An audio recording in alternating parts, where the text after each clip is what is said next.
Iran authorities said in a statement Tuesday that its armed forces had launched hundreds of ballistic missiles against Israeli key military and intelligence bases in the Palestinian-occupied territories. In Mexico, the inauguration of President-elect Claudia Sheinbaum took place on Tuesday, officially becoming the first female Mexican president after she received the presidential sack from Ifigenia Martinez, president of the Chamber of Deputies. And in Brazil, the government reported a 58% nationwide drought, the highest in the last 50 years. Hello and welcome to From the South. I'm Alejandra Garcia from TeleSUR Studios in Havana, Cuba. We begin with the news.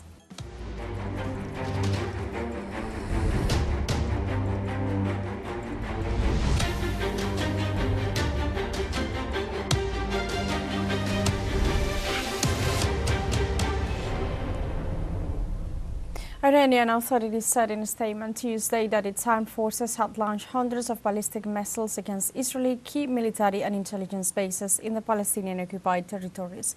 The communique was issued by Iran's Islamic Revolution Guard Corps, IRGC, which said the attack, dubbed Operation True Promise II, was launched in response to the assassinations of Palestine Resistance Movement chief Ismail Haniyeh, Lebanese resistance leader Sayed Hassan Nasrallah, and the Iranian Corps Commander Abbas Nilfor Roshan. The IRGC stressed that the attack was in line with the country's right to legitimate self-defense as per the United Nations charters and in response to the Israeli regime's escalating crimes against the peoples of Lebanon and Gaza.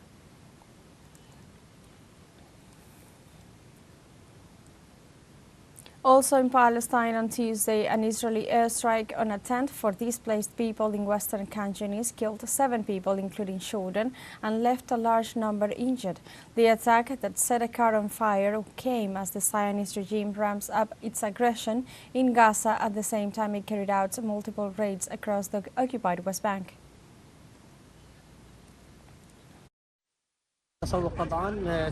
This is a shopping place, of course. It is considered a market for the displaced. Suddenly we heard the sound of a big explosion and saw a car on fire.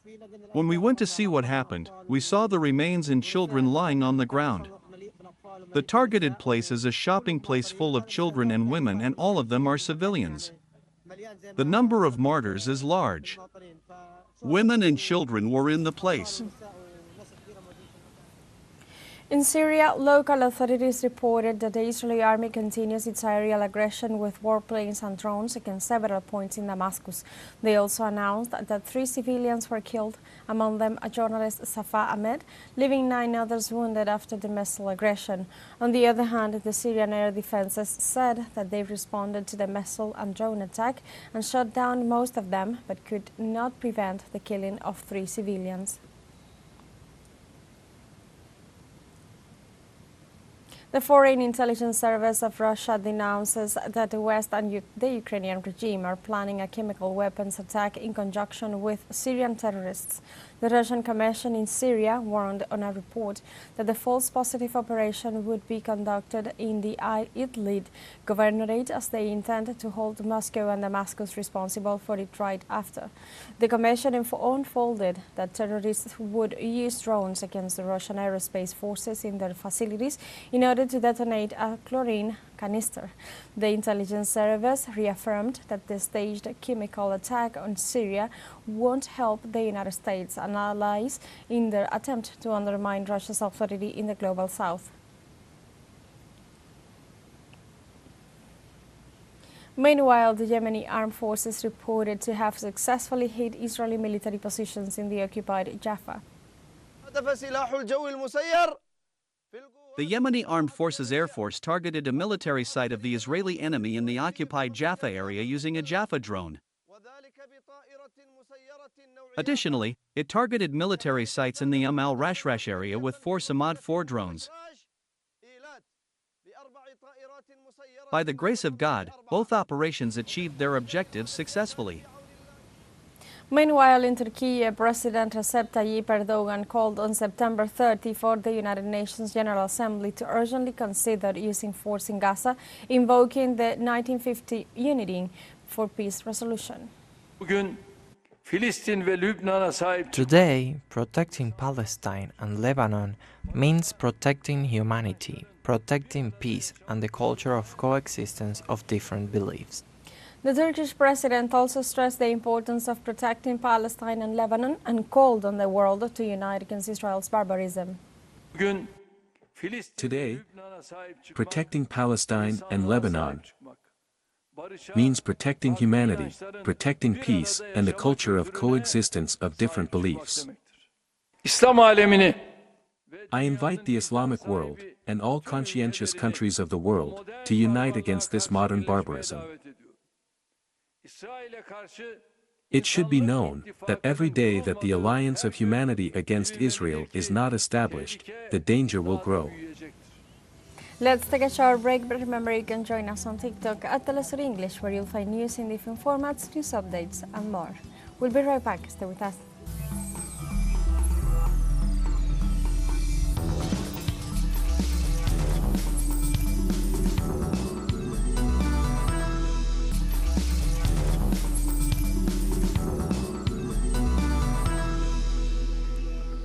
Welcome back.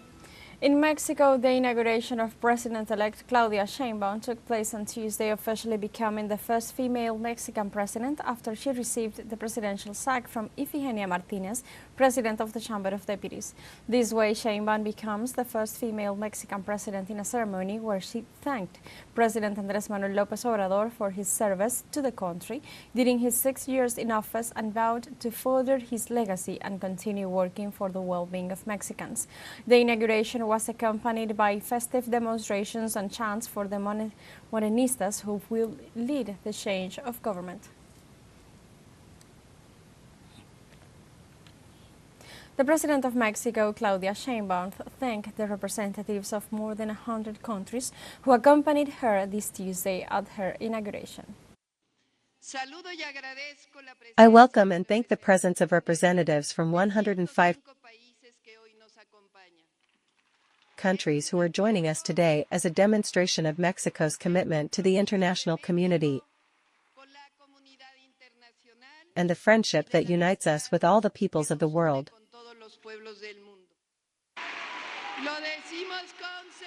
We say it with confidence and without fear of being wrong.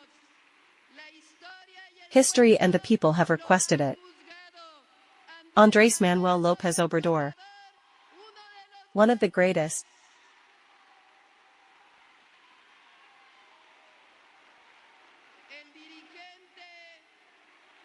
the most important political leader and social fighter in modern history, the most beloved president, only comparable to Lázaro Cárdenas,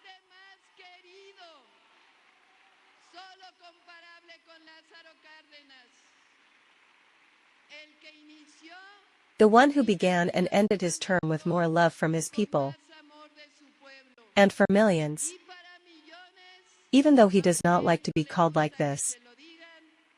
He is the best president of Mexico. Hours before her swearing in as President of Mexico, Claudia Sheinbaum made 35 appointments of members of her government who will take office as of this Tuesday. Among those appointed are government officials of outgoing President Andrés Manuel López Obrador, former members of his cabinet, and the ratification of 6 politicians. The head of the Mexican Institute of Industrial Property, the Undersecretary of Government, the head of the Agrarian Attorney General's office, among others, were announced through a press release. Regarding the armed forces, the Undersecretary of National Defense, the Undersecretary of the Navy, and the General Director of the Interoceanic Corridor of Isthmus of Tehuantepec were announced.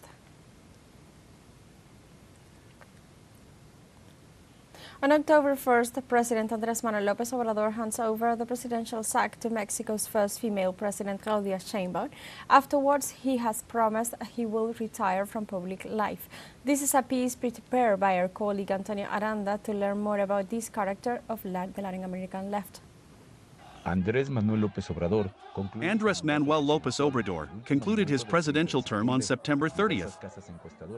Several pollsters indicate that his popularity levels remain at a 77% approval.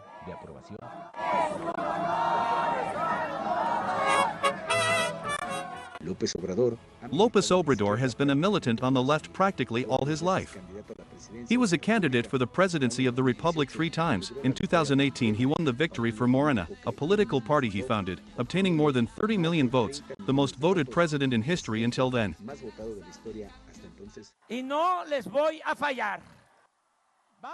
And I will not fail you. We are going to apply the 3 basic principles: do not lie, do not steal, do not betray the people. Long live Mexico, long live Mexico. Polemic, tough, fierce, combative, intelligent, these are characteristics that his own adversaries recognize in him on the political arena because he is not afraid to call things by their name. Those who defame, slander and accuse me are those who believe they are the lords and masters of Mexico. They are the ones who really dominate and rule in the leadership of the PRI and the PAN parties. They are the ones who use the trick of calling populism or paternalism to the little that is destined for the benefit of the majorities, but call promotion or rescue to the large amount that is given to the rapacious minorities. Born on November 13, 1953 in the municipality of Macaspana, Tabasco, before becoming president, the main position he held was that of head of government of Mexico City in the year 2000, from which he was removed from office. His main cause throughout his political career can be summed up in one sentence. And that preference be given to the humble people, for the good of all Mexicans, first be the poor. He has a degree in political science and public administration from the UNAM. He was forged in the social struggles of country and indigenous people against government abuses in his native Tabasco, and social mobilization has always been one of his strengths. Let's keep calm. And notice that I am asking you for something today. When we were assaulted, hated for the same reason that many love him, being a man of the people. López Obrador leaves a legacy of transformation in Mexico that includes several reforms aimed at eradicating corruption in government. The moral economy worked. There was no corruption, there were no luxuries in the government. What we saved was used to fight poverty. The minimum wage increased, there were jobs, healthy public finances. For the first time in 50 years, there was no devaluation. We did it all together, thank you. López Obrador will close his government with more than 1,450 conferences held from the National Palace. The last one was officially held on Friday, September 27th, and he said goodbye with a phrase dedicated to the opposition, conservatives, and neoliberals. They couldn't with us. They did to us what the wind did to Juarez. Nothing. López Obrador had his last day of activities as president on Monday, September 30th. And on Tuesday, October 1st, he will hand over the presidential sash to Claudia Sheinbaum and retire from public life. TeleSUR, Ciudad de México. The president of Venezuela, Nicolás Maduro, denounced that the attacks on Lebanon, the genocide in Gaza, and the threats against Iran are part of a project of domination and colonization of the Middle East. On Monday, during his program with Maduro Mas, the Venezuelan head of state regretted that the United Nations has entered into what he referred as a vacuum and a process of attrition. In addition, he denounced that the United States is delivering weapons for the Israeli Prime Minister Benjamin Netanyahu, who launched a campaign of aggressions in order to dominate the region and take control of the energy resources. Furthermore, President Maduro referred to the wars perpetrated by Washington and its allies against Arab and Muslim countries, aligned with the project of domination that currently has the Tel Aviv regime as its main executor.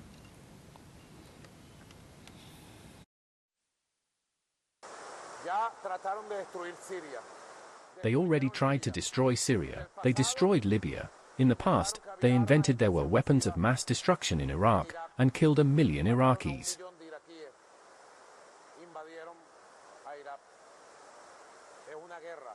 They invaded Iraq. It is a war on the Arab peoples, the Muslim peoples. It is a war to colonize the whole of the known Middle East. What is behind this offensive?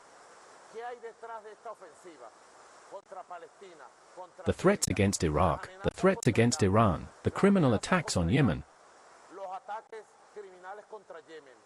The attempt to colonize, to conquer the territory of the Arab people in Lebanon. There is a project of domination and colonization of the Arab, Muslim and Middle Eastern world. We have a second show break coming up, but before we invite you to visit our YouTube channel at TeleSUR English, there you'll be able to rewatch our interviews, top stories, special broadcastings and more. Hit the subscribe button and activate the notification bell to stay up to date on the world's most recent events. Final show break, don't go away.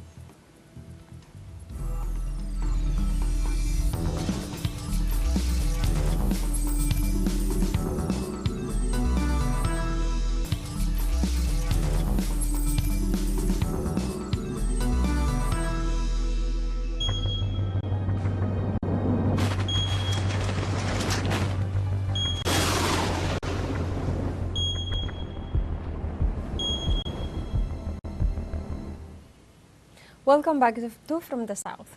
The Brazilian government reported a 58% nationwide drought, the highest in the last 50 years. The extreme drought reduced the depth of some rivers in the Amazon by about 70 centimeters, which have a depth of up to 14 meters, leaving several regions incommunicated, in addition to aggravating the climate crisis in different places. These conditions are helping the spread of forest fires in a large part of Brazil, which reached unprecedented numbers in August and September and currently total 931, mainly in the Amazon. The Minister of the Environment, Marina Silva, cited data on the seriousness of the climate crisis to emphasize the need to preserve nature, which is the most important economic source for Brazil and all of South America. In Nepal, rescuers on Tuesday searched for missing people and tried to recover the bodies of some of the 200 killed in the flooding and landslides. The weather continued to improve and workers were clearing the highways that were blocked by landslides. Nepal police said that death toll by Tuesday had reached 236, while 143 people had been injured. There were still 28 people who were reported missing and searches were continuing for them. Schools and colleges were closed until Tuesday to help clean up the premises and to give students time to recover. The disaster came just ahead of the country's biggest festival, the Seine, which begins on Thursday when people return home to celebrate with their families. In the United States, the confirmed death toll in 6 southeastern states in the wake of Hurricane Helene reached 119 on Monday, and the number is expected to continue to increase. According to authorities, the toll was expected to rise further Monday as emergency responders continue search and rescue efforts in western North Carolina, where flood waters wiped out entire neighborhoods and knocked out phone service. In other states, such as Florida, Georgia, South Carolina, and Tennessee, high winds and torrential rains pummeled towns and cities, where homes were destroyed, roads flooded out, and power cut off to millions. On Tuesday, the glacier monitoring in Switzerland, Glamus, reported that glaciers continue melting down at an above-average rate despite a very snowy winter. Therefore, the attrition of the glacier's volume has been around 1.2 cubic kilometers, that is 2.5% of the total just by 2024. In addition, Glamus scientists noted that at the end of this year, the Swiss glacier will count up with 30 cubic kilometers less than by 2000, amounting to 46.4 cubic kilometers. Experts further revealed that substantial amounts of Saharan dust into the Alps polluted snow, which absorbed more heat and melted faster. The director of Glamus provided more details on the phenomenon. Indeed, the year 24 was actually very good for the glaciers because we had a lot of snow in winter, but 2 very warm summer months. July and August were very warm, especially at high altitudes. August was even the warmest months ever. For example, at Jungfraujoch at 3,500 meters. And this has really resulted in a complete meltdown of these massive snow amounts of winter, and finally, again, a loss of glacier ice. We have come to the end of this news brief, but you can find these and many other stories on our website at telesurenglish.net and join us on social media. We are on Facebook, X, Instagram, Telegram and TikTok as well. For TeleSUR English, I'm Alejandra Garcia. Thank you for watching.